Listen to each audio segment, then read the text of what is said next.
கல்யாணத்துக்கு வந்தோம். ஆஹா. அப்பதான் ஃபர்ஸ்ட் கோயிலுக்கு வருவாங்க.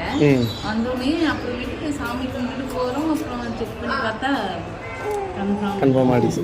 சந்தோஷக்கா. ஹாய்டா குட்டி பாப்பா. ராசியம் மாதிரியே பார்க்குறடா. ரைட். Hey smile smile. இன்னும் டெரரா பார்க்குறியே. சரி சரி, அவ்வளோ உக்ரம் ஆகக்கூடாது. அம்பாளுங்க சாந்தமா இருக்கணும். சரி, எப்படி தரும் நம்ம கோயில் உங்களுக்கு?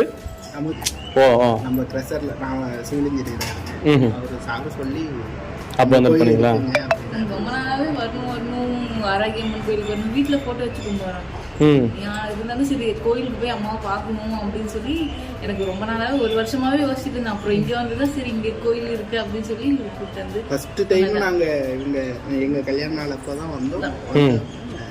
சாமிகிட்ட வேண்டுதல் வச்சேங்க. மாதிரியே அதே மாசமே கன்ஃபார்ம் ஆயிடுச்சு. அண்ணா வணக்கம்ண்ணா.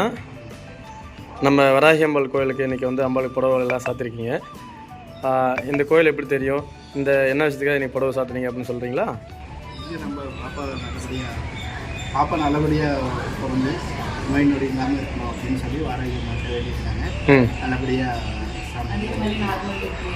Normal delivery இருந்துச்சிங்களா? நீங்கள் எந்த ஊர்? நாங்கள் சேலங்க. இப்போ நம்ம இப்போதைக்கு நம்ம ஒரு 1.5 வருஷமாக தர்மபுரியில் தான் இருக்கோம். நம்ம 1 வருஷமாகவே நம்ம வாடகை சாமி. Right okay. இப்போ எத்தனை மாதம் ஆகுது குழந்தைக்கு? 6 மாதம். 6 மாதம் ஆகுதுங்களா? அம்பாள் பரவாயில்லைங்களா? இங்கே வேணும் அப்புறமா வேண்டுதல் வச்சது எல்லாமே நிறைவேற்றுறதுக்கு அம்பாள் துணையாக இருக்காங்க. அஷ்டவராகி அம்பாள் கண்ணையில் குழந்தையும் சரி நீங்களும் சரி நீண்ட ஆயுளும் நிறைந்த செல்வம் பெற்று மனமகிழ்ச்சியோட வாழ்க பல்லாண்டு வாழ்க வளமுடன்.